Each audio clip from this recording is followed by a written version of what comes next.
क्या क्या देंगे? अगर 2 लाख रुपए देंगे, महाराज जाने के लिए आपको सीमा को पार करवाएंगे पहली बार। दूसरी बात, सीमा सुरक्षित तौर पर पार करने के बाद आपको बंगाल में लाकर रखेंगे। उसके बाद जिस राज्य में आपको लेकर जाने वाले हैं उस राज्य की भाषा आपको सिखाई जाएगी। दूसरा, उसमें अंदर सिखाए 2 लाख के पैकेज में, 50,000 के पैकेज में क्या लिखा है आपके सामने स्क्रीन पर दिखा रहे हैं। पहला, सीमा सुरक्षित पार कराना। दूसरा, सीमा सुरक्षित पास कराने के बाद उनको वहां कैंप में रखना, बंगाल में जहां जिस जगह से भारत में आएंगे वहां पर। उसके बाद उस राज्य की भाषा सिखाना। अगर महाराष्ट्र में घुस रहे हैं तो फिर मराठी सिखाना। अगर गुजरात में घुसपैठ करवा रहे, क्योंकि 2 नंबर का राज्य है जहां पर स्थानिक लोग मेहनत का काम नहीं करते, तो बांग्लादेशियों की डिमांड है।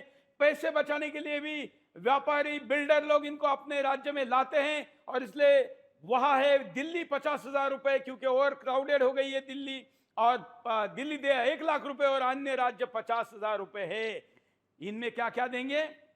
इनमें देंगे भारत में लाया जाएगा। जो व्यक्ति है उसको भारत के अंदर लाएंगे, राज्य की सीमा के अंदर लाने के बाद उसको उस राज्य की भाषा सिखाई जाएगी, क्योंकि आने वाला व्यक्ति बांग्लादेश से आ रहा है तो उसके पास वो सब कुछ भाषा वगैरह तो पता नहीं है, इसलिए उसको ये भी सिखाया जाएगा लैंग्वेज।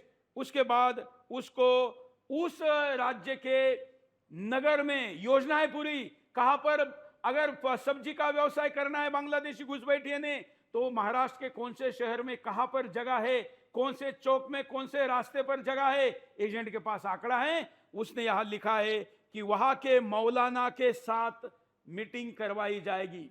बांग्लादेश सीमा से लाया, बंगाल में रखा, मराठी सिखाई, वहां से महाराष्ट्र में लेके गया, मुंबई, नासिक, पुणे, नागपुर, सोलापुर, जहां भी लेके जाना है लेके गया। वहां जाने के बाद उसको मौलाना के साथ मिला दिया। मौलाना ने उसको कहा दुकान लगाना है, ठेला लगाना है, नौकरी लगानी है, जो भी उसका स्किल है उस आधार पर उसको काम दिया। उसके बाद लिखा है प्रोविजनल टेम्पररी अकोमोडेशन, सरकारी जमीन पर लिखा है, सरकारी जमीन लिखा है। भारत सरकार ध्यान दे, गृह मंत्री, विदेश मंत्री, रक्षा मंत्री ध्यान दे, राज्य के मुख्यमंत्री ध्यान दे। दलाल पोस्टर छापकर सरकारी तंत्र को, जमीन को बेच रहा है। बांग्लादेशी को घुसपैठिया हिंदुस्तान में लाने वाला दलाल लिख रहा है कि आपको सरकारी जमीन पर अस्थायी निवास, इंदब रखे झोपड़ी लगाकर दी जाएगी।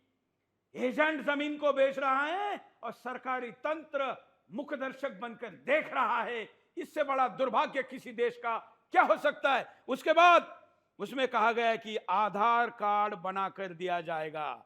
अब सोचिए, आधार कार्ड की भी गारंटी है, मतलब सब कुछ इस देश में बेईमान बेचने को तैयार हैं। पैसा फेंको, तमाशा देखो, और ये कितने में देश बेचा जा रहा है। इसमें तो खर्चा भी तो होगा उसका। नीचे का रेट 50,000 रुपए में अगर लेंगे तो 50,000 रुपए में बांग्लादेश से व्यक्ति को सीमा के अंदर लाना, उसको भाषा सिखाना, वहां लेकर जाना, वहां मौलाना को मिलाना, वहां सरकारी जमीन पर झोपड़ा देना, आधार कार्ड बनाकर देना। अगर आप ये समझ रहे हैं कि ये केवल पैसे के लिए हो रहा है तो ये मूर्खता है, अज्ञान है, और आपका यही अज्ञान आपके मेरे इस देश को डुबो रहा है और डुबोएगा। और इसलिए जगने की जरूरत है। इसलिए आपके सामने ये मैं लेकर आया हूं पोस्टर। इसको सुदर्शन के टीम ने खोजकर निकाला है और इस देश में क्या हो रहा है आपको बता रहा है। कितने एजेंट है, संगीता बताएगी, कितना मार्केट फला फूला है।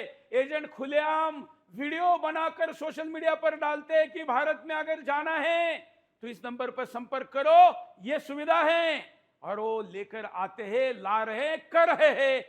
10 करोड़ आज देश में बांग्लादेशी, रोहिंग्या, अफगानी, पाकिस्तानी 71 देशों के घुसे हुए हैं। रेट कार्ड के साथ धंधा भी चल रहा है और पूरा इकोसिस्टम बनाया गया है कि किसी देश से यहां पर लाकर उसको कैसे बसाया जाए।